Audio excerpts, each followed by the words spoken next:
जो ड्राइवर्स हैं उनको वो सारी सुविधाएं जो मिलनी चाहिए, उनका इंश्योरेंस है। हाँ, 100 के 100, उसमें कोई कमीशन नहीं लेते हो। कोई कमीशन नहीं। तो सेफ्टी पॉइंट ऑफ व्यू से इसको सबसे पहले ध्यान रखा गया है। हाँ जी, मैं रजिस्टर किया, मुझे 1 हफ्ता हो गया, पिछले वीक किया हूँ। कोऑपरेटिव सोसाइटी ऑफ इंडिया ने एक नया टैक्सी सिस्टम में, खास करके अगर हम बात करें तो भारत टैक्सी ऐप लॉन्च किया है, जिसकी कोशिश ये है कि ड्राइवरों को ज़्यादा से ज़्यादा फ़ायदा दिया जा सके और यात्रियों को सुविधा। हमारे साथ पूरे मामले पर बात करने के लिए अशोक ठाकुर सर मौजूद हैं, जो कि कोऑपरेटिव सोसाइटी ऑफ इंटरनेशनल के जो है मेंबर हैं। सर, एक बात बताएं कि किस चीज़ों को ध्यान में रखकर आप लोगों ने ये चीज़ शुरू की? देखिए, ये सहकार टैक्सी इस देश के अंदर जो लोग पैसेंजर्स हैं या फिर ड्राइवर्स हैं, उनकी समस्याओं को ध्यान में रखकर बनाई गई है और ये पूरी तरह कोऑपरेटिव है, ओनरशिप मॉडल पर है। इसमें जो हमारे ड्राइवर्स हैं वही इसके ओनर्स हैं, जो टैक्सी होल्डर हैं वो इसके ओनर्स हैं और पैसेंजर्स को ध्यान में रखकर जो है ये बहुत अच्छा एक सुविधा जो है इस देश के अंदर लाई गई है। इसमें 2 स्टेक होल्डर जो मेजर हैं, एक पैसेंजर हैं और एक ड्राइवर्स हैं। तो सबसे पहले मैं अगर पैसेंजर्स की बात करूं तो सेफ्टी पॉइंट ऑफ व्यू से इसको सबसे पहले ध्यान रखा गया है और ये पायलट प्रोजेक्ट में पहले हमने सौराष्ट्र में है, तो वहाँ सौराष्ट्र जो गुजरात पुलिस है उसके साथ इसको टाई अप किया गया है। दिल्ली एनसीआर में दिल्ली पुलिस और जो सराउंडिंग पुलिस है, गाज़ियाबाद या आसपास की पुलिस है, उसको साथ में जोड़कर किया गया ताकि पैसेंजर की सेफ्टी को टॉप प्रायोरिटी पर रखा जाएगा। दूसरा, इसमें नो सर्जिंग प्राइसेस बेसिस पर ये है, अर्थात विपरीत परिस्थितियों में अगर दूसरी टैक्सी की हम बात करें तो उनको ज़्यादा पेमेंट करना पड़ता है, लेकिन यहाँ पर जो है एक स्टेबल प्राइस है और किसी भी परिस्थिति में वही प्राइस जो है उनसे चार्ज किया जाएगा। सर्जिंग पॉइंट ऑफ व्यू से वो नहीं है। अगर हम यात्रियों की सुविधा को ध्यान में रखें तो उनको सर्जिंग पॉइंट नहीं दिया जाएगा, लेकिन अगर हम ड्राइवरों की बात करें तो उनको किस तरह की सुविधा दी गई है? देखिए, ड्राइवर्स इसमें खुद इसके ओनर हैं और जो भी प्रॉफिट होगा तो वो पूरी की पूरी प्रॉफिट शेयरिंग जो है वो इसके साथ हम करने वाले हैं। और दूसरा जो है, जो ड्राइवर्स हैं उनको वो सारी सुविधाएं जो मिलनी चाहिए, उनका इंश्योरेंस है या उससे संबंधित जो भी उनकी सोशल सिक्योरिटी जिसकी हम बात कर रहे हैं, उसको भी इसमें ड्राइवरों को इसमें साथ जोड़ दिया गया है। तीसरा, इसमें कमीशन नहीं है। जो अगर हम दूसरी टैक्सीज़ की बात करें तो कंपनीज बहुत बड़े लार्ज स्केल पर उसमें कमीशन लेती हैं, लेकिन यहाँ पर जो ड्राइवर चार्ज करेगा, जो उसको चार्ज मिलेगा वो पूरा का पूरा उसको मिलेगा। इसमें कोई कमीशन जो है वो नहीं कटेगा। अभी तक कितने लोगों ने अपने आप को रजिस्टर्ड किया है इस पूरे दिल्ली एनसीआर की बात करें तो? दिल्ली एनसीआर में लगभग 1,10,000 ड्राइवर्स अभी तक इसमें हमारे साथ रजिस्टर्ड हो गए हैं इस टैक्सी भारत टैक्सी के साथ। और अगर हम सौराष्ट्र की बात करें तो 3,300 के करीब जो हैं वो ड्राइवर्स ने अभी तक इसमें रजिस्टर्ड किया है। इसको और भी देश के दूसरे हिस्सों में ले जाने की योजना है? बिल्कुल, मिड जनवरी तक जो है कोशिश है कि ये पायलट प्रोजेक्ट कंप्लीट होकर इसको हम आगे पूरी तरह से उसको लॉन्च कर दें। तो पायलट प्रोजेक्ट में हमको बहुत अच्छा रिस्पांस मिल रहा है। फीडबैक ले रहे हैं, अगर पैसेंजर्स का फीडबैक ले रहे हैं तो वो भी अच्छा मिल रहा है, ड्राइवर्स का इनपुट भी बहुत अच्छा है।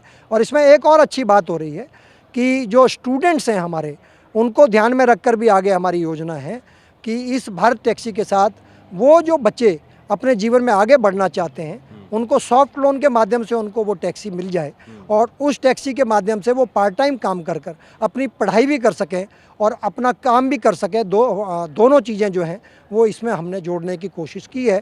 तो आने वाले समय में आप देखेंगे कि भारत टैक्सी इस देश के अंदर चाहे हमारे देशवासी हों, जो पैसेंजर्स हों उनके लिए, और चाहे ड्राइवर्स हों उनके लिए, ये मैं समझता हूँ एक क्रांतिकारी जो है परिवर्तन लेकर आएंगे। मतलब ये बहुत बड़ी बात है कि आप उनको एक तरीके से फाइनेंशियल सपोर्ट भी देंगे कि वो इस ऐप के माध्यम से चाहें तो वो फाइनेंशियल सपोर्ट लेकर अपनी गाड़ी खरीद सकते हैं और फिर उसको चला भी सकते हैं, जो कि नए तरीके का रोजगार सृजन करेगा। हाँ, गाड़ी खरीद सकते हैं, उसको चला सकते हैं, इस भारत टैक्सी के साझीदार बन सकते हैं और बाद में जो इसका लाभ है उसके हिस्सेदार बन सकते हैं और सारी योजनाओं का लाभ ले सकते हैं।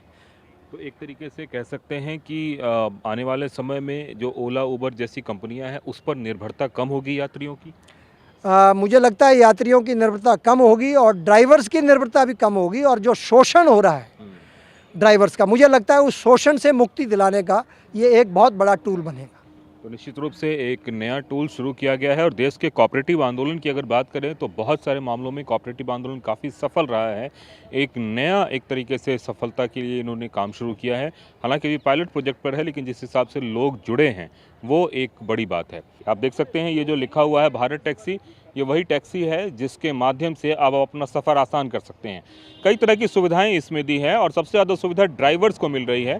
ड्राइवर्स को सुविधा इस बात को लेकर मिल रही है कि जो उनका कमीशन है वो कमीशन जो है एक तरीके से 100% जो है वो मिलेगा उनको, और इसमें किसी भी तरीके का कोई परेशानी नहीं है। और इस ऐप के थ्रू आप बुक कर सकते हैं। सर एक बात बताएं, कितना जो है आप लोगों को सुविधा हो रही है इस नए ऐप से और नए सिस्टम से? नहीं, अच्छी सुविधा हो रही है, बढ़िया अच्छा ऐप है ये। अपने देश का पैसा अपने देश में ही रहेगा और ये बढ़िया सुविधा है। भारत सरकार ने अच्छा ये ऐप चालू किया है। आप लोगों को अगर आमदनी के लिहाज से देखें तो कितनी आमदनी मतलब होती थी उबर ऐप की तुलना में इससे? उसमें कम होती थी, इसमें अच्छी होती है आमदनी। अच्छा, उसमें कितना कमीशन लग जाता था?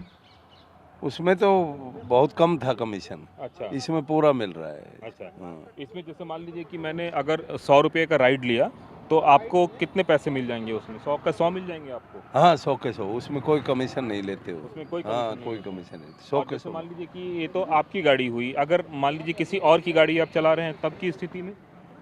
तब भी वही बात है। तब भी वही बात है। हाँ, वही बात है। मतलब ड्राइवर के लिए बहुत अच्छा हाँ, सिस्टम अच्छा है, अच्छा है। भारत सरकार ने बढ़िया किया। और किस तरह का रिस्पांस मिल रहा है आप लोगों को? नहीं, बढ़िया रिस्पॉन्स मिल रहा है, अच्छा काम भी खूब मिल रहा है और ये चलेगा भी काफ़ी। अच्छा, काम भी खूब मिल रहा है, गाड़ी चल भी रही है अच्छी तरीके से। सब जगह। तो और 24/7 पे गाड़ी चल रही है? हाँ जी, जी जी। ठीक है। तो काम के लिहाज से अच्छा काम भी मिल रहा है, गाड़ियाँ चल भी रही हैं। मैं और भी यहाँ पे कुछ टैक्सी वाले हैं उनसे बात करने की कोशिश करता हूँ और उनसे जानने की कोशिश करते हैं कि किस तरीके से ये ऐप काम करता है। भाई साहब, ये जो नया नमस्ते नमस्ते, टैक्सी में आपका स्वागत है। एक मिनट इधर आइएगा, ड्राइवर साहब से पूछते हैं। नया जो ये ऐप बेस शुरू किया गया है, कितना आप लोगों को फ़ायदा हो रहा है, कैसा है ये सिस्टम? सर पहली बात तो आप में फर्स्ट राइडर हैं, मैं आपसे बोनी करना शुरुआत कर रहा हूँ भारत टैक्सी की। अच्छा अच्छा।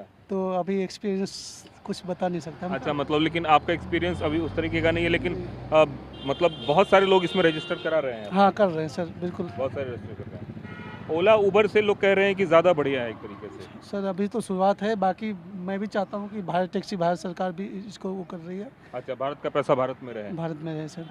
अच्छा, ओला उबर ने तो सर बहुत परेशान कर रहे हैं हम लोगों बहुत को। परेशान कर दिया था हाँ आप जी। लोगों को, मतलब कमीशन उसमें बहुत कम ज़्यादा हो गया था। नहीं, कमीशन ख़त्म कर दिया। उसके बाद आज ही उबर का नोटिफिकेशन आया सुबह, 165 से डायरेक्ट 203 पे प्लस 18% GST कर दिया था। अच्छा, हाँ जी, और अभी शाम में अपडेट आई है, उन्होंने वापस ले लिया, वापस करना ले पड़ेगा। लिया। हाँ जी, मतलब मुझे प्लेटफॉर्म लगता है- फीस हाँ बताइए, इतना वो कर रखा है इन लोगों ने। हाँ हाँ हाँ, तो उस लिहाज से तो देखिए तो ज़्यादा बढ़िया बिल्कुल है ना? सर, इससे अच्छा तो भारत टैक्सी अभी शुरू, मैं तो अभी एक्सपीरियंस कुछ बता नहीं सकता। बिल्कुल, देखिए आपको कई सारे लोग हैं जो ओला उबर छोड़ के आज ही इन्होंने, बेहतर लगेगा सर। मैं भी चाहता हूँ कि भारत टैक्सी को प्रमोट किया जाए और आगे। मतलब आज ही से आपने भारत टैक्सी हाँ शुरू जी, की? मैं नहीं रजिस्टर किया, मुझे 1 हफ्ता हो गया, पिछले वीक किया हूँ। अच्छा आज मैं सुबह से ऑनलाइन करके छोड़ दिया था, मैं तो भूल ही गया था। अच्छा अच्छा, तो जैसे ही आई मैंने एक्सेप्ट किया, पहली राइड मेरी हाँ। है।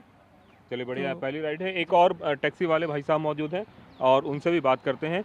बड़े भाई, अब अगर हम रिस्पांस की बात करें तो नाइट चार्ज वगैरह इस सब में कहीं कोई दिक्कत तो नहीं हो रही? नहीं नहीं नहीं, कोई दिक्कत नहीं। और पेमेंट कितने समय में आ जाता है आपके पास? पेमेंट जल्दी आ जाता है, आ तुरंत ही। जाता है। हाँ, तुरंत ही आ जाता तुरंत आ जाता है, उसमें कहीं कोई कंफ्यूजन है। नहीं, कोई दिक्कत नहीं। एक किसी तारीख से इसको बड़े पैमाने पर लागू किया जा रहा है, 1 जनवरी से। जी जी। कितने लोगों का अगर आप बात करें तो इससे जीविका जुड़ेगी? इसमें तो काफ़ी लोगों की जीविका जुड़ जाएगी, लाखों लोगों के हिसाब। तो ये लाखों लोगों के हिसाब से जीविका है और उस जीविका का जो है एक तरीके से कह सकते हैं कि सब लोगों को फ़ायदा भी होने वाला है। और सबसे अच्छी बात यह है कि आप इस ऐप के माध्यम से नया अपनी गाड़ी खरीद सकते हैं और उस गाड़ी को फिर लोन के माध्यम से चुका भी सकते हैं। तो सरकार ने कई तरह की ऐसी सुविधाएं शुरू की है जिससे कि आपको फ़ायदा होने जा रहा है। कैमरामैन मनीष भल्ला के साथ कुमार कुंदन, TV9 भारतवर्ष, दिल्ली।